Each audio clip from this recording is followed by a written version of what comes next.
Bonjour, nous sommes de retour. Nous sommes officiellement plongés dans la série. Les deux parties en rêve d'Exana sont de côté. Maintenant, on peut vraiment commencer la saison 1 officiellement. Avant de commencer, je voulais, pour les gens qui voient cette vidéo de réaction pour la première fois et n'ont pas vu les rêves d'Exana, pourquoi je fais ça? Il n'y a aucun autre youtubeur qui a fait des vidéos de réaction jusqu'à présent sur la série Code Lyoko. Je vais être le premier, pourquoi pas moi? Personne ne le fait. Je me lance.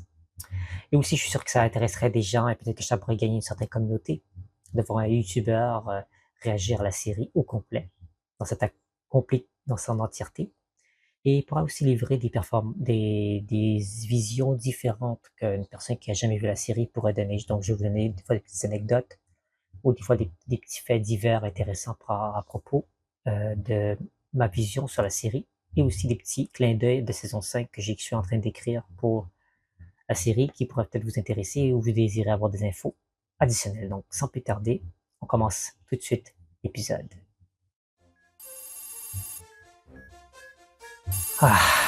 Et l'intro est différente du rêve d'Exana, même si c'est considéré la saison 1.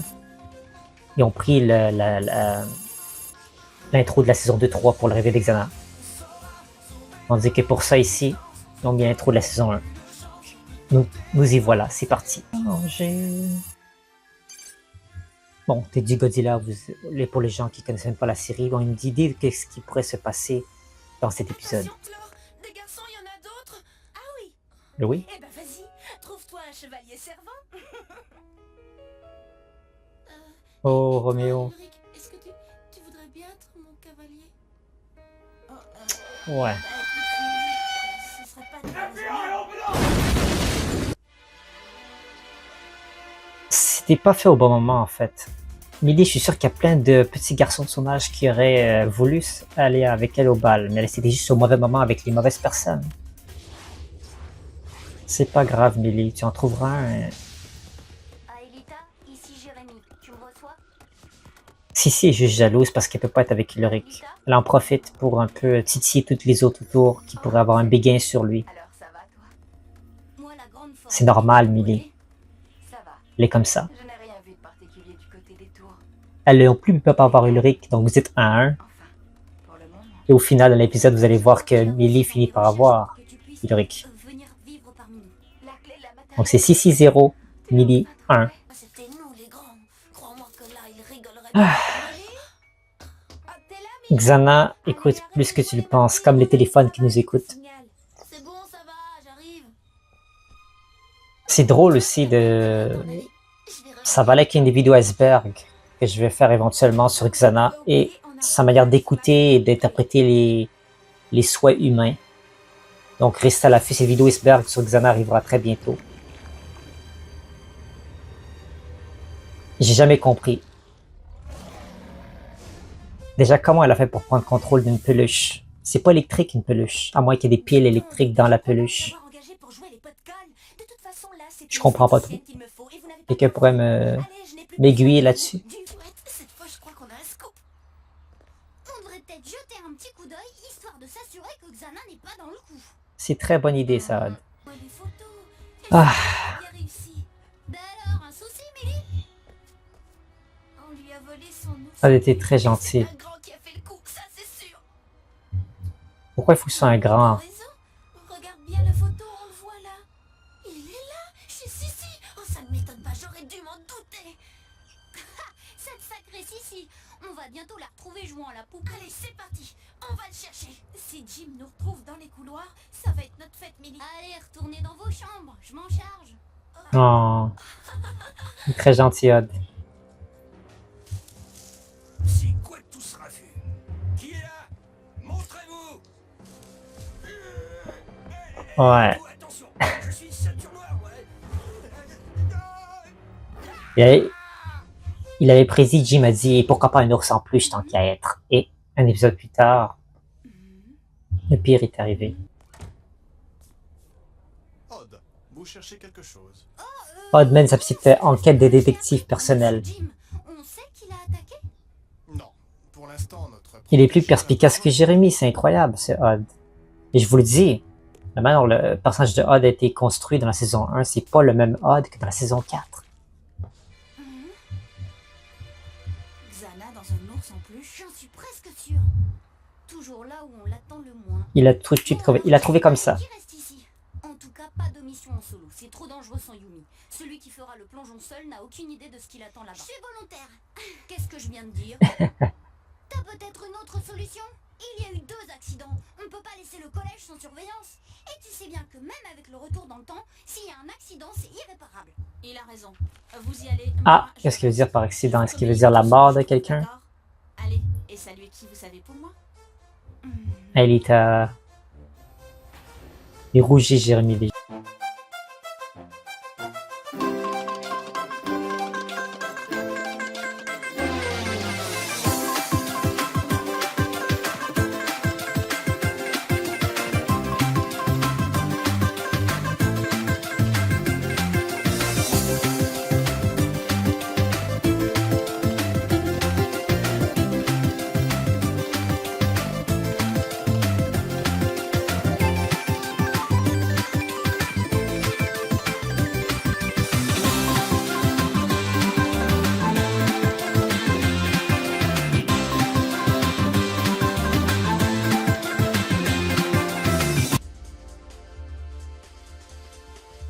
Beaucoup de gens disent que le désert était mieux fait dans le territoire saison 2.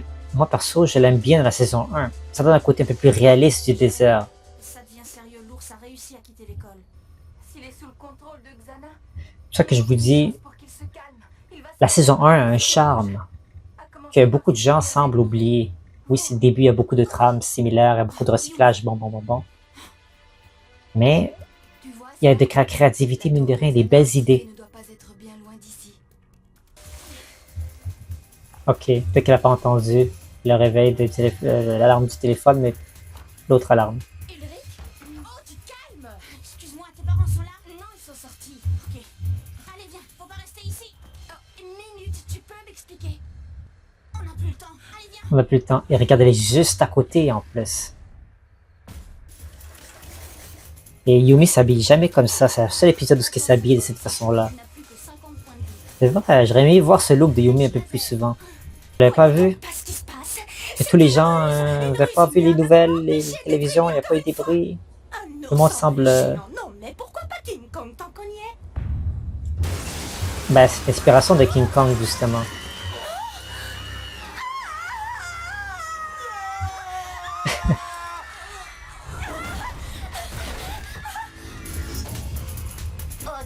Pourquoi t'as fait ça, Ulrich? Et Yumi, vous êtes rentré dans le collège, c'est eux qui veulent chasser, c'est pas les collégiens. C'est vous qui êtes allés sur le coup pour combattre Xana. Donc pourquoi vous êtes rentré dans le collège pour rendre le danger encore plus difficile à canaliser? Aelita, à toi, fais vite.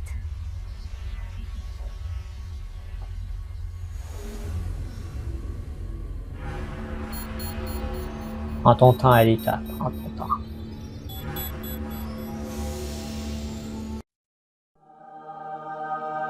Tu n'as rien, ça va? Bien sûr. Oh.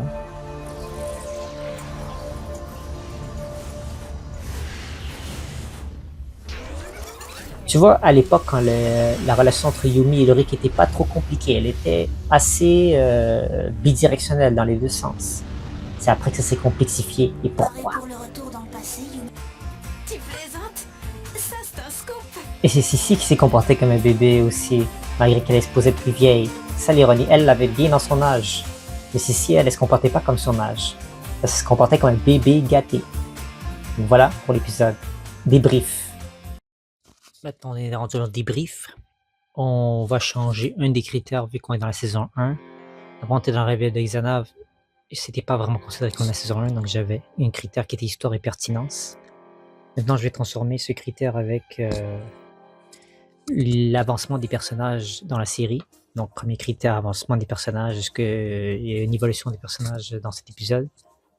Oui. Sur 5, je donne le fait que, par exemple, Yumi, d'une certaine mesure, elle a évolué d'une certaine mesure, dans la mesure où elle était très claire avec ses sentiments sur Yumi. Ça, c'était son trait de personnage qu'on a établi dès le départ, donc je prends en note. Teddy Godzilla, comme dès le départ, c'était ça, sa manière d'être. Pod, évidemment, c'est le personnage de l'épisode qui est tellement gentil, tellement serviable, tellement compatissant et empathique que j'ai pas pris en considération ce trait de caractère avant, que je suis content de voir dans cet épisode et je vois après comment ça s'est dégradé à mon sens, le personnage de Odd au fil des saisons. Il était à son meilleur dans cet épisode-là. Pour quelqu'un qui est fan de Odd, je comprendrais. S'il avait vu cet épisode-là et si je l'ai vu, on est sur la même longueur d'onde. Mais après, j'ai une opinion différente sur Odd. Mais pour l'instant, bon. Alita était très très sur le côté, pas vraiment été mise en avant. Jérémy non plus. Ulrich, lui de son côté aussi, il avait son côté de vouloir sauver les gens, donc je mettrais 3 sur 5, vu qu'il y a 3 des personnages sur 5 qui ont évolué. À mon sens. L'attaque de Xana. L'attaque de Xana, un ours en plus géant. J'ai manifesté dans ma réaction mon incrédulité face à cette attaque, ne comprenant pas comment une peluche qui est faite soi-disant avec un matériau en tissu pourrait être identifié par Xana, qui est un programme électronique et qui prend contrôle de tout ce qui serait électrique. Je ne comprends pas. Donc, et l'attaque est un peu plus parodique qu'autre chose, c'est menaçant en même temps. Il y a un côté parodique là-dedans. Je suis dans une parodie de King Kong et de Godzilla en même temps. Ils ont voulu faire un mélange des deux, mais la version Code Lyoko, si au moins je leur donne quelque chose, c'est que cet épisode-là détermine très bien un peu comment doit être perçue la série. Et mis le ton très clair dans cette série, que ça ne va pas être trop pris au sérieux. On fait juste des expérimentations et on ne sait pas où ce que ça va donner, cette série, et ainsi que cette saison. Je ne pense pas que les créateurs, dès qu'ils ont fini la saison 1, ou à la limite avant, quand on finit la saison 1, s'attendaient à ce que cette série soit si populaire, ou qu'il continue pour d'autres saisons. Donc l'attaque de Xana, sur 5, je mettrais 3 sur 5 parce qu'il y a quand même des dégâts dans la ville. 3 sur 5, c'est un bon deal. Le combat sur Lyoko. Le combat sur Lyoko, Odd s'est battu contre 5 Ankh-Ra très facilement, mine de rien, il les a détruits. Et l'anticipation, c'est intéressant d'avoir ce pouvoir un peu, même si c'était pas vraiment utile parce que ce qu'il voulait empêcher que ça se produise, c'est quand même produit. Donc on sait, est-ce que c'est vraiment utile son pouvoir? Et il y a le méga-tank évidemment après, qui est détruit avec quand même une assez grande aisance. Je mettrais un 2.5 pour le combat, la moitié. Voilà. Et Egalita a rien foutu aussi. Elle aurait pu l'aider. Elle aurait pu créer une plateforme dans laquelle Megatank saute et tout. Puis on l'a déjà vu dans d'autres épisodes après qu'on va voir ça justement. Il reste un critère. L'intrigue. L'intrigue, est-ce qu'elle est là? Oui, on est intrigué sur certaines choses au niveau du bal, au niveau des relations des personnages. On est introduit dans cette série pour les gens qui voient la première fois la série. C'est ça l'épisode qu'ils ont vu à l'écran, donc ils savent pas encore qui est qui.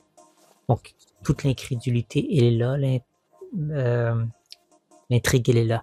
Donc je mets 5 sur 5 pour cet effet-là parce que vu que tout le monde est introduit en même temps, on apprend tranquillement à se familiariser avec les personnages et leurs traits de personnalité.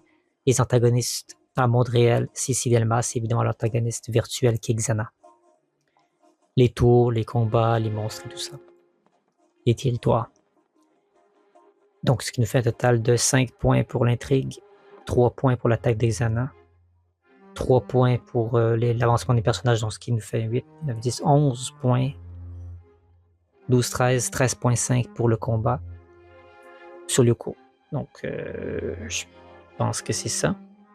13 points. Et le titre, j'ai oublié le titre de l'épisode Teddy Godzilla. Aucune ambiguïté ici. Le titre dit parfaitement ce qui est supposé se passer. Voilà, ça tourne pas les coins ronds, comme on dit en québécois, ça dit ce que ça veut dire. Donc, pour le titre, je donne quand même un point de plus bonus parce qu'il y a quand même une certaine créativité au niveau de ce nom. Ce titre-là, Teddy Godzilla, c'est typiquement associé à Code Lyoko. Je verrais pas nécessairement d'autres gens dire ce titre-là pour un épisode. Donc, c'est tout fait un total de 14.5 comme premier épisode, ce qui est pas mal. C'est équivalent à 71% comme premier épisode, donc c'est pas mal. Et voilà. On se retrouve la semaine prochaine pour les revoir, pour le croire. Et peut-être que je mettrai plus de vidéos réactions si c'est ce que vous voulez voir. Si c'est autre chose que vous voulez voir, J'en prendrai note également. Merci à vous. Portez-vous bien, hydratez-vous bien et à bientôt.